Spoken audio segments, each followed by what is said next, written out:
The Roman Empire was built on power, discipline, and control. But behind its glory lay a brutal justice system designed to instill fear. If you committed a crime, or worse, defied the state, your punishment wasn't just about death. It was about suffering. The worse your crime, the more horrifying your fate. Roman executions weren't done in secret. They were public events designed to entertain the masses and send a message. If you betray Rome, you will die in the most excruciating way possible. If there was one punishment that truly embodied the cruelty of Rome, it was crucifixion. This wasn't just execution. It was a slow, humiliating, and agonizing way to die. Crucifixion wasn't used for just anyone. It was reserved for the worst criminals, traitors, rebels, slaves who defied their masters, and those who threatened Rome's authority. After the failed slave revolt led by Spartacus in 71 BCE, the Roman general Crassus ordered the crucifixion of 6,000 captured slaves. Their bodies lined the Appian Way, a gruesome warning to anyone who dared rebel. The horror of crucifixion began long before the nails were hammered in.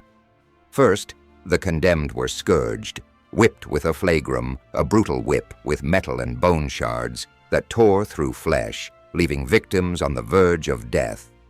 Those who survived were forced to carry the heavy wooden crossbeam through the streets, weak from blood loss, collapsing under its weight.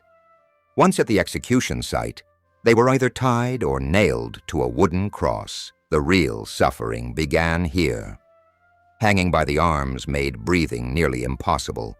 Every attempt to inhale meant pushing up on pierced feet, causing unbearable pain. Some took days to die, suffering under the scorching sun, dehydrated and exposed to the elements. To speed up death, executioners would sometimes break the victim's legs, making it impossible to push up for air, causing them to suffocate within minutes. Crucifixion was not just about death. It was about complete humiliation and terror. The condemned were displayed in open areas, left to rot as a warning. The pain was beyond comprehension, a combination of exhaustion, suffocation, and searing wounds. For the Romans, executions were a spectacle, a reminder that Rome was ruthless and absolute. But if that sounds horrifying, wait until you hear about the Tullianum, the dungeon that swallowed its victims whole.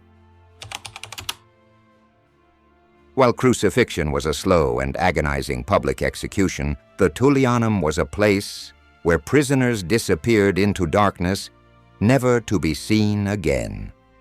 Known as Rome's most feared dungeon, this underground prison was not just a place of confinement, but a tomb for those condemned by the state.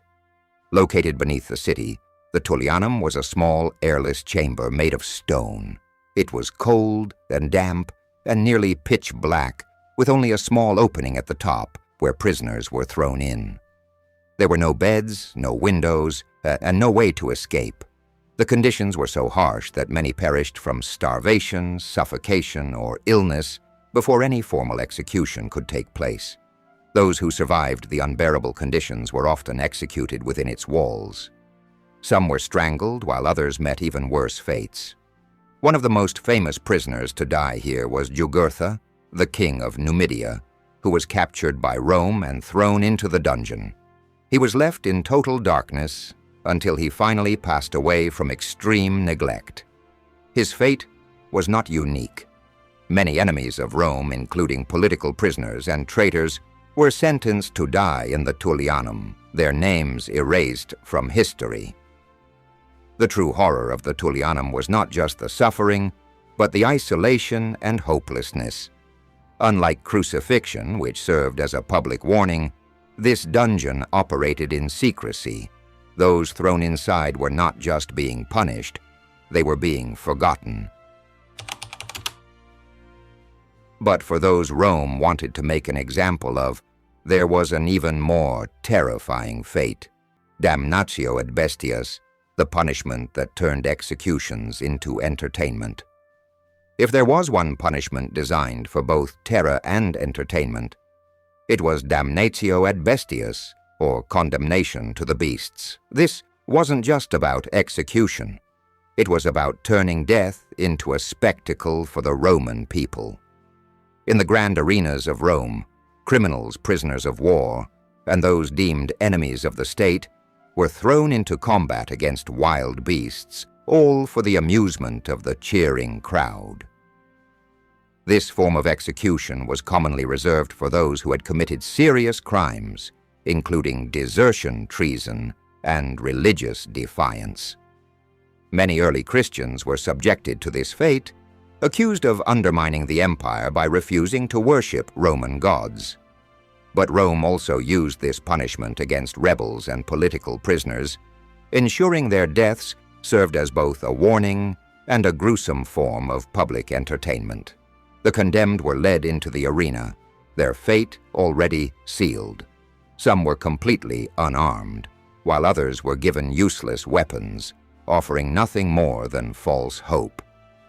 Then, with the roar of the crowd in the background, the massive gates would open, releasing wild animals that had been deliberately starved to heighten their aggression. Lions, leopards, tigers, and bears were commonly used, their natural instincts exploited for bloodshed. The prisoners had no real chance. Some tried to run, others attempted to fight. But in the end, the result was always the same: a brutal and terrifying death. In some cases, prisoners weren't just thrown into the arena, they were tied to stakes or trapped inside cages, completely defenseless as the beasts closed in. To make the executions even more elaborate, Rome often staged them as theatrical performances, reenacting mythological tragedies where the prisoner was forced to play a role.